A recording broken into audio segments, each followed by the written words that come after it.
Welcome back to my channel Celeb Buzz. Please share and subscribe and press the bell icon for new updates. It was a voice like no other. Haunting, soaring, impossible. And then silence. For decades, the name Roy Orbison has echoed to the halls of rock and roll royalty. They called him the Big O. But behind the signature shades and velvet vocals was a story no one wanted to tell. Until now, this is the part they kept hidden. The heartbreak, the guilt, the final secret that shattered the legend's world. And it wasn't the music.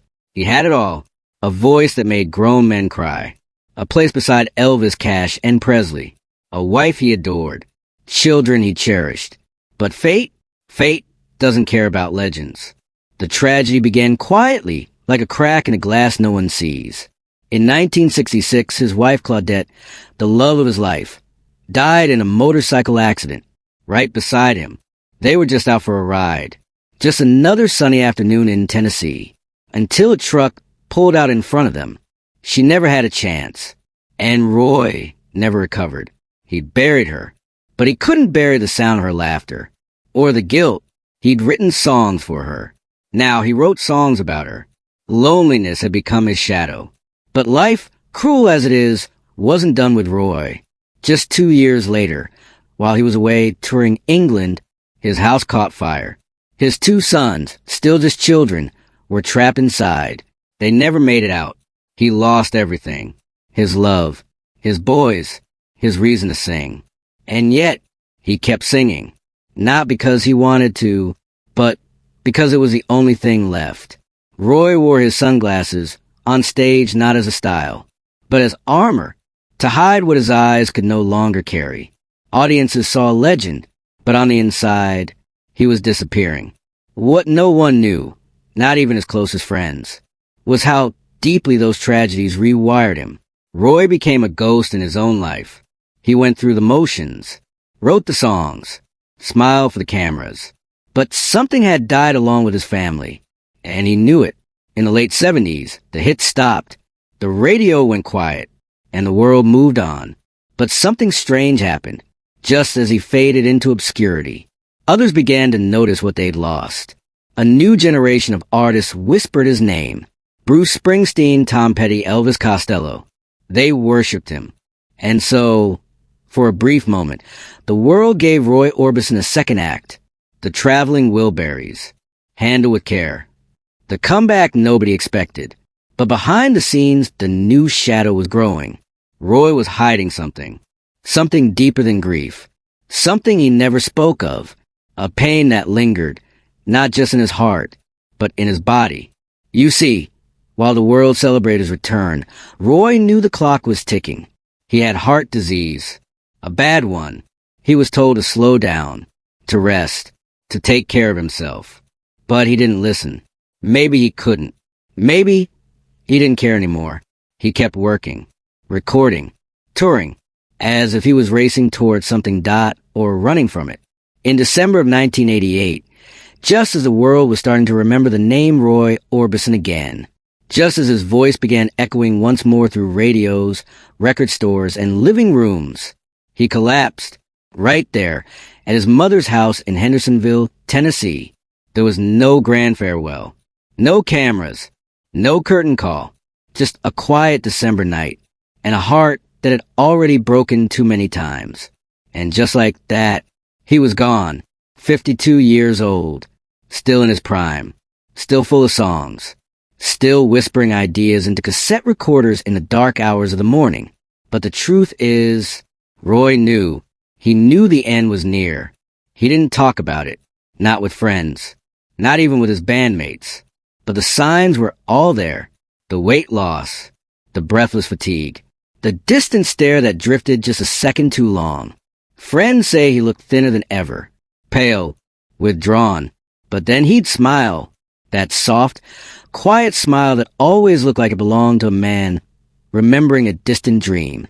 He still performed, still recorded, still worked late into the night. Because Roy Orbison wasn't afraid of death. He had already met it. And in many ways, he had never truly walked away. That first death came in 1966. A sunny day in Gallatin, Tennessee. Roy and Claudette, his first wife, his muse, his girl since high school, went for a ride on his motorcycle. Nothing unusual. They loved that kind of freedom. Wind in their faces, laughter in the air. But in the blink of an eye, it all changed. A truck pulled out in front of them. There was no time, no way to stop. Claudette was thrown. And just like that, she was gone. Roy was left alone on the pavement. Shaken, scraped, but alive, only physically. Because something died in Roy that day. And it never came back. He mourned her in silence. He turned the pain inward. And he buried it deep, behind his music, behind his work, behind those black sunglasses that would soon become a trademark. He tried to keep going. Tried to be a father to their sons. Tried to sing, to write, to tour. But 2 years later, fate struck again. Roy was away on tour in England, far from home, far from his boys. And while he was gone, his house in Hendersonville caught fire. His 2 eldest sons, Roy Jr. and Anthony, were inside, trapped. The flames moved too fast. There was nothing anyone could do. 2 children, gone, just like that. When Roy returned home, there was no home, no laughter, no footsteps in the hallway, just ashes, and a silence no melody could ever fill. He didn't speak much about it, not publicly, not in interviews, not even in his music, not directly. Because how do you put that kind of pain into words?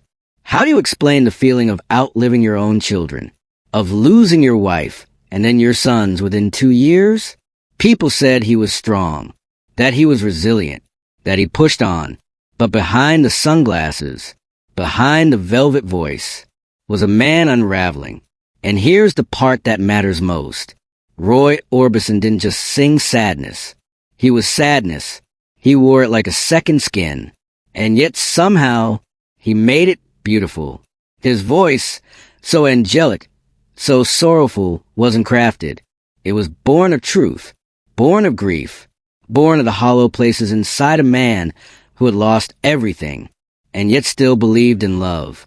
But the world moved on. By the late 1970s, Roy Orbison had faded from the charts.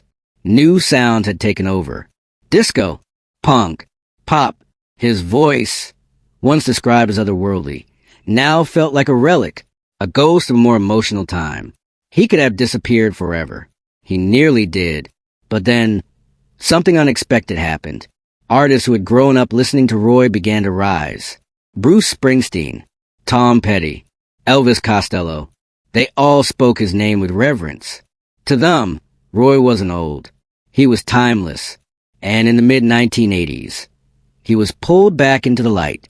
Jeff Lynne brought him into the studio.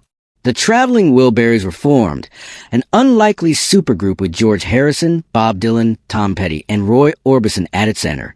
Suddenly, Roy was everywhere again. On MTV, in magazines, on stages he hadn't seen in decades. It was a resurrection, a miracle. A voice the world had nearly forgotten was reborn. But what no one realized was that Roy was racing the clock. He had been warned. The heart disease was serious. Doctors urged him to slow down, to cancel shows, to rest. But Roy never rested. He knew time was short. He felt it. He carried it in his chest. In every breath. In every performance. He didn't say goodbye. He didn't tell people what he feared. He just kept going. Until that December night, when his heart finally gave up, and the world, just beginning to celebrate his return, lost him all over again. But here's the mystery most people miss. The one that's never in the documentaries or behind the music specials. Roy Orbison didn't want fame. Not really. He wanted family. He wanted quiet. He wanted the kind of happiness he'd once had in a small house with a woman he loved and children he'd tuck in every night. He lost all of that. His wife, his sons, his sense of home, of safety, of tomorrow. And the music became the only thing he had left. But even that, even the music, was no longer just music. It was a lifeline, a confession whispered into darkness, a desperate call through a closed door, hoping someone on the other side might still be listening. So when you hear crying, you're not just hearing heartbreak. You're hearing his heartbreak, not the kind you fake in the studio. The kind that wakes you up at 3 a.m. and won't let you sleep. The kind that leaves you staring at a wall for hours, wondering how you're still breathing when only the lonely plays. It's not just a song from the 60s. It's a man saying, this is what it feels like to be forgotten, to walk through airports, concert halls, hotel rooms, and never see the faces you once knew. And in dreams, that one was always different. Because in dreams, he could see them again. Claudette, Roy Jr., Tony. In dreams, they were still there, laughing, running through the yard, calling his name, holding his hand, and for just a few minutes, in a melody, he could be home again. But dreams fade, and morning always comes. So he wrote those dreams into records, because that's how he kept them alive, not just for himself, but for us, for anyone who had ever lost something they couldn't quite let go. The truth is, Roy Orbison wasn't just singing about love. He was singing to love, to memory, to ghosts. The sunglasses he wore, they weren't about style. They weren't some marketing gimmick. They were protection, armor. Because when your eyes have seen that kind of pain, you don't let people look into them anymore. Not fully, not for free. He smiled. He waved. He signed autographs. But his eyes, they were always somewhere else. Someplace quieter. Someplace warmer. Someplace he couldn't get back to. And that's the part that cuts deepest. They say legends never die. But Roy Orbison, he died twice. Once in tragedy, and once in silence. The first time, when the people he loved most were taken from him, he was still alive, but only on paper. The second time, when the world remembered his name, just a breath too late. He was finally back on the charts, finally back in demand. But his heart, it couldn't carry the weight anymore. And yet his voice remains, still floating in the airwaves, still wrapped in the grooves of old vinyl, still whispering through speakers in late-night diners, car rides, broken bedrooms. It pulls at us, even now. Why? Because it was real. It wasn't manufactured in a studio. It wasn't polished by executives or sculpted by algorithms. It was raw, bleeding, pure. Roy didn't just sing emotion. He was emotion. He bled into the mic. Every syllable was a wound. Every chorus, a plea. Every falsetto, a crack in the surface. He gave us songs we could live inside. Songs that made sadness feel survivable. That told us, you're not the only one who hurts. You're not the only one who remembers. You're not the only one still dreaming of what was lost. And that's why, all these years later, we still feel it. That strange ache in the center of our chest. Whenever his voice floats by, it's not just nostalgia. It's not just retro romance. It's a connection to something deeper, something human. A reminder that pain and beauty can exist in the same breath. And maybe, just maybe, that's what makes Roy Orbison unforgettable. Not just the notes, not the fame, not the record sales or the black sunglasses, but the truth in every word. The unspoken stories beneath every melody. The courage to keep singing, even when your heart is shattered. Roy wasn't a rock star. He was a witness, a messenger, a soul who refused to stop loving, even when the world gave him every reason to. So when you hear him, really hear him, remember what he gave, not just to music, but to us. He turned grief into poetry, loneliness into harmony, loss into legacy. And that's rare. That's sacred. That's something worth preserving. So if the story moved you, if something about Roy's voice has ever stopped you in your tracks, even just for a moment, share it. Let people remember not just the voice, but the man behind it, the husband, the father, the dreamer, like this video. Subscribe to Celeb Buzz for more stories that pull back the curtain. And leave a comment below. Tell us what Roy Orbison means to you. Because somewhere in a dream, he's still listening.